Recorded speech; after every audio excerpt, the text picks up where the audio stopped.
Game theory. What is it? It is the study of how people or groups make decisions when their choices affect others. It considers situations where the outcome depends on both individual and collective actions. Game theory is used to understand and model competitions, economics, and strategies.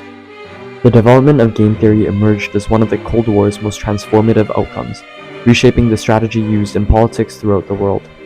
The global landscape shaped through game theory is resulting in political tension and turmoil, affecting people like you and me. During the Cold War, organizations like RAND, an international non-profit policy think tank, used game theory to improve global procedures.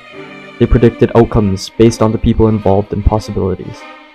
RAND used game theory to predict battles, create simulations of nuclear warfare, and address the issue of nuclear weaponry. RAND developed a new game called the Prisoner's Dilemma, which closely resembled the US-Soviet situation. Here's how it works. You have the option to cooperate or defect against your partner. If both cooperate, you get 3 points. If one defects and the other cooperates, the defector gets 5 points and the cooperator gets 0 points. If both defect, you get 1 point. Clearly, defecting is the best answer, as you either get 5 points or 1 point.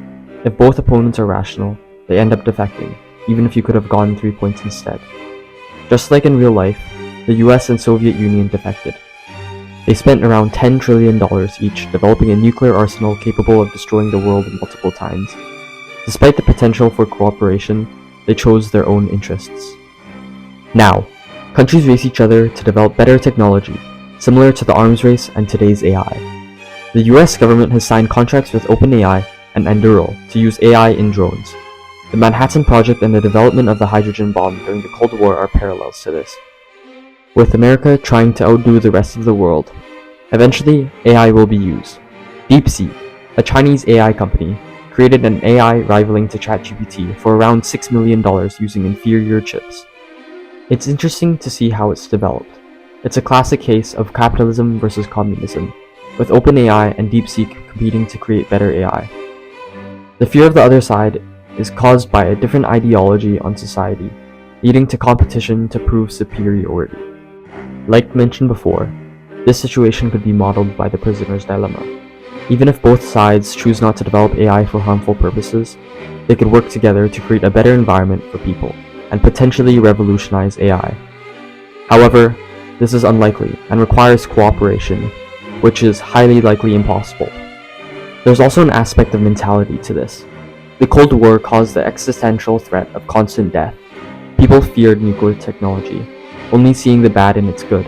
Similar to this, even now in pop culture, nuclear energy is often portrayed for military use and harmful purposes that could destroy the world. When they see the other side developing this really feared weapon, of course they would want to develop some of their own. To conclude everything I've said throughout this video, our current capitalism versus communism situation can be modeled by the Prisoner's Dilemma, a fear of the other side and a mentality to not want to work with each other. These negative attitudes towards technology and fear of the other sides prevents us from working together and cooperating to improve our world.